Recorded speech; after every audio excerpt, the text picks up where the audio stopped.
अस्सलामुअलैकुम नाज़रीन, मेरा नाम है वकास अहमद और आज हम बात करेंगे यूट्यूबर रजब भट्ट के घर पर होने वाली फायरिंग के केस के हवाले से,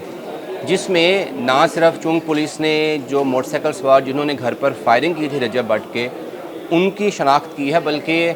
इस केस से जुड़े तमाम उन अफराद को जिन्होंने मुल्ज़मान को भेजा, जिन्होंने लाहौर में मुल्ज़मान की सहूलतकारी की, उन सब को आइडेंटिफाई कर लिया है। कुछ लोग पकड़े भी गए हैं और बाकी लोगों के घरों पर छापों का सिलसिला भी जारी है। तो सबसे पहले हम बात शुरू करते हैं 17 तारीख को, जब दो मोटरसाइकिल सवार अफराद ने रजब भट्ट के घर पार्क व्यू में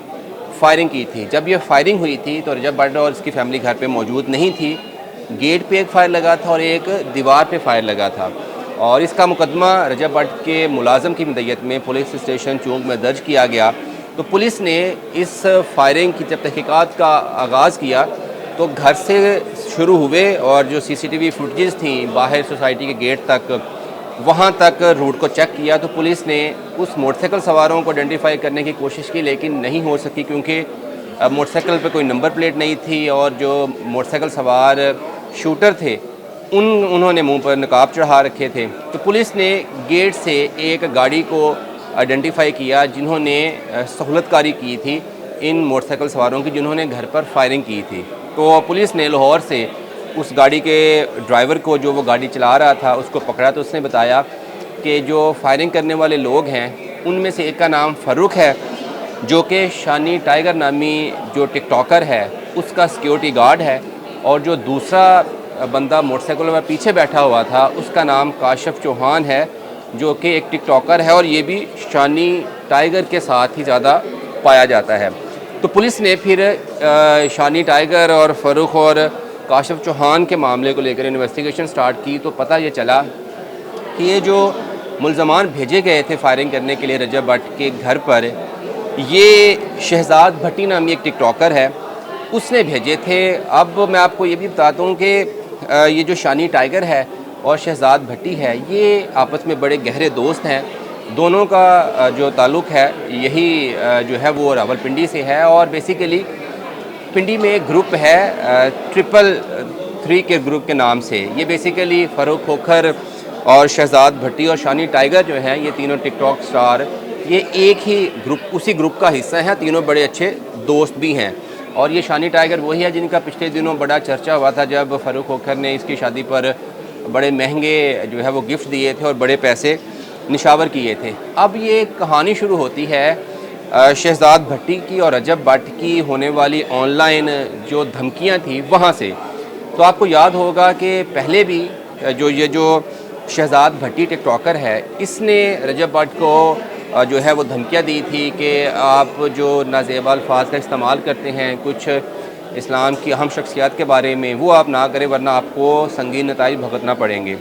तो 17 तारीख को भी जब उसने शहजाद भट्टी ने मुल्ज़मान भेजे घर पर फायरिंग के लिए, तो उसकी सहूलतकारी शुरू होती है पिंडी से, शानी टाइगर से। और पुलिस को ये कभी उम्मीद है कि फ़ारूक खोखर को भी इस सारी मामलात का पता था। तो बेसिकली 16 तारीख को शानी टाइगर के जो गार्ड था और जो काशिफ चौहान उसका टिकटॉकर था जो उसके गार्ड के तौर पर ही काम करता है, ये रावलपिंडी से लाहौर आते हैं 16 तारीख को। फिर लाहौर में शानी के जो कुछ जानने वाले थे वो उनको रिसीव करते हैं। एक दिन वो तकरीबन लाहौर में घूमते फिरते रहते हैं, डिफेंस में जाते हैं, गुलबर्ग में आते हैं, गार्डन टाउन में जाते हैं और वापडा टाउन वाली साइड पे सारा दिन रहते हैं।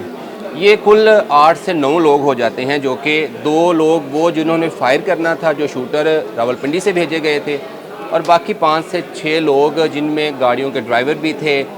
वो मोटरसाइकिल सवार जिन्होंने उनको मोटरसाइकिल ला के दी थी वो भी शामिल थे, फिर जिन्होंने मोटरसाइकिल बाद में उठाई वो भी शामिल थे, फिर जो ड्राइवर बदले गए वो भी लोग शामिल थे। तो कुल 7, 8 या 9 लोग थे जिन्होंने ये सारे ड्रामे में हिस्सा लिया। फिर होता ये है कि जब फायरिंग के लिए जो शानी टाइगर था उसके एक अजीज़ की गाड़ी का इस्तेमाल किया जाता है और वो उनको गाड़ी में बिठाकर पार्क व्यू टोलो ब्लॉक में ले जाता है। तो घर से थोड़े फासले पर जो है वो गाड़ी से निकलते हैं जो जिन्होंने फ़ायर किया, फ़ारूक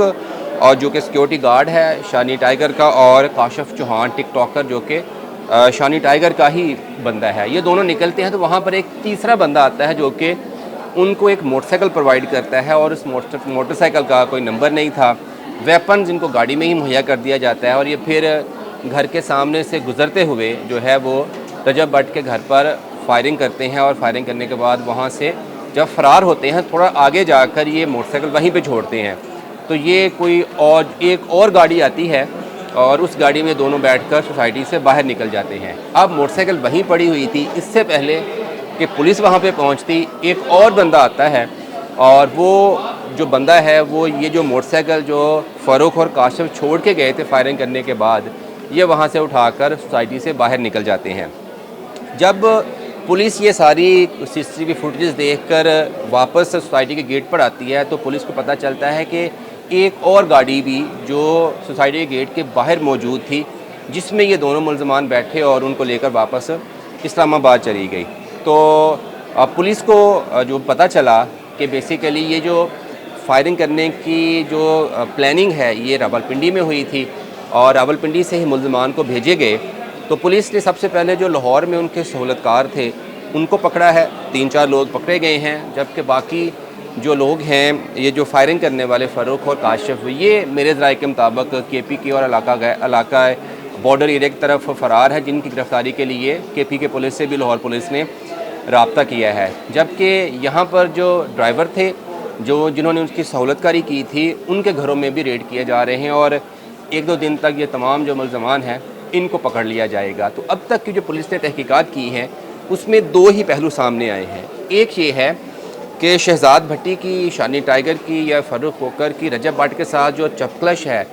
जब उसका आगाज़ होता है तो वो आगाज़ इसलिए होता है कि इन्होंने टिकटॉक पे, यूट्यूब पे अपने व्यूज़ इकट्ठे करने होते हैं, यानी पॉपुलर होना होता है। फिर ये इस लड़ाई को जो कि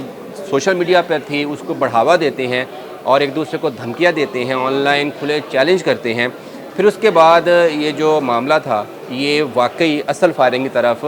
चल पड़ता है और पुलिस को जब तहकीकात की गई तो ये भी पता चला कि रजब भट्ट को पहले से पता था कि उसके घर पर फायरिंग होने वाली है, इसीलिए 17 तारीख को ये फायरिंग होती है और वो 2 दिन पहले घर से